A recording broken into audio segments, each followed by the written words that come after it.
वृंदावन की पावन धरती पर बहती यमुना, कदम्ब के वृक्ष और गोपियों की मधुर हंसी, इन्हीं के बीच जन्मा था एक ऐसा प्रेम जो आज भी भक्ति और समर्पण की मिसाल है। यह प्रेम था श्री कृष्ण और राधा का, जो केवल दो व्यक्तियों का नहीं बल्कि आत्मा और परमात्मा का मिलन था। राधा वृंदावन की सबसे सरल, सुंदर और कोमल हृदय वाली गोपी थीं। उनका मन सदैव श्री कृष्ण में लीन रहता।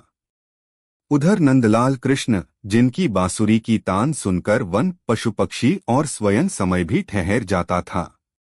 जब कृष्ण बांसुरी बजाते तो राधा का हृदय उसी धुन में बह जाता।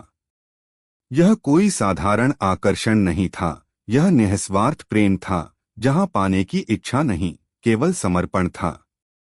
कहा जाता है कि राधा और कृष्ण जब साथ होते तो शब्दों की आवश्यकता नहीं पड़ती, आंखें ही सब कह देती। राधा कृष्ण की हर पीड़ा समझ लेती और कृष्ण राधा के मौन में छिपे भाव पढ़ लेते।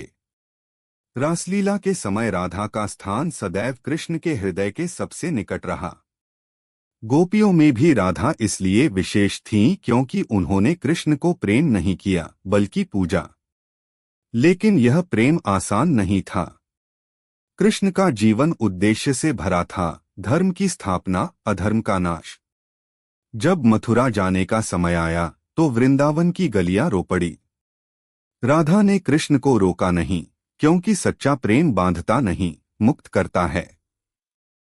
विदाई के समय राधा की आंखों में आंसू थे, पर चेहरे पर शिकायत नहीं। उन्होंने बस इतना कहा, जहां रहो मेरे मन में सदा रहोगे।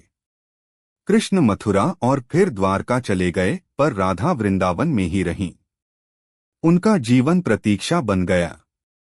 कहा जाता है कि कृष्ण ने अनेक रानियां की, पर राधा का स्थान उनके हृदय में सदा सर्वोच्च रहा।